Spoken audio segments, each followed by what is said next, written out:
बर्थमान आं मोनसे हाथायाव फैदों आरो ना बे हाथायनि नामखौथ' आं मिथिया दा जोङो नैबे फंबायनिफ्रायनो मिथिना लानि आरो ना मा हाथाय। आच्छा फंबाय मा हाथाय होनना बुङो बेखौ?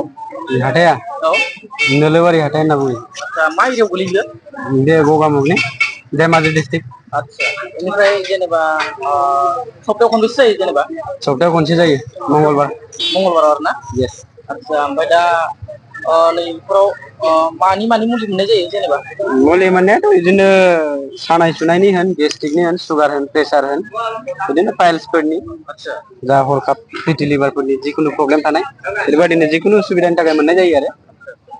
गासिखौबो मोननाय जायो औ होमबा ना? औ आच्छा आं देखायनि सोरबाफोर जेनेबा गेस्ट्रिक जानायफोर आरो प्रेसारफोर जानाय सुगार जानायफोर मुलि नांगौब्ला लांफैनो हागोन आरो ना।